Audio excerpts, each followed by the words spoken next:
এবার এক আর্জেন্টাইনে ধরা খেল রিয়াল মাদ্রিদ। গেল মৌসুমের হতাশা কাটিয়ে চলতি মৌসুমে প্রথম ১৪ ম্যাচের ১৩টিতে জয় নিয়ে যখন রীতিমতো উড়ছিল লস ব্ল্যাঙ্কোসরা, ঠিক তখনই চ্যাম্পিয়ন্স লিগের মঞ্চে ধরা খেল এমবাপেরা। ব্যবধান কম হলেও একক আধিপত্যে জিতল লিভারপুল। গেল রাতে অ্যানফিল্ডে লিভারপুল যেন মাঠে নেমেছিল রিয়াল মাদ্রিদকে নিয়ে ছেলে খেলায় মাততে। যদিও কোর্তোয়া দেয়াল ভাঙতে পারছিল না সহজে, একের পর এক দুর্দান্ত সেভ দিয়ে দলের আশা বাঁচিয়ে রেখেছিলেন তিনি।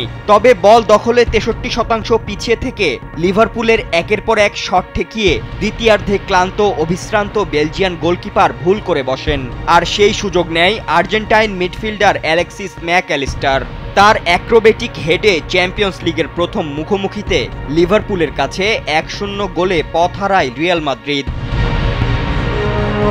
এর মধ্য দিয়েই যেন ছন্দ ফিরে পেতে শুরু করেছে লিভারপুল। অ্যানফিল্ডে চ্যাম্পিয়ন্স লিগের গুরুত্বপূর্ণ ম্যাচে দুর্দান্ত এক পারফরম্যান্সে রিয়াল মাদ্রিদকে হারিয়ে নিজেদের শ্রেষ্ঠত্বের জানান দিল আর্নে স্লটের দল। প্রিমিয়ার লিগে টানা ৭ ম্যাচের ৬টিতে পরাজয়ের পর গত শনিবার অ্যাস্টন ভিলাকে হারিয়ে জয়ের পথে ফেরে লিভারপুল। আর এবার রিয়াল মাদ্রিদের বিপক্ষে এই জয়ে চ্যাম্পিয়ন্স লিগে ৬ষ্ঠ স্থানে উঠে এসেছে তারা।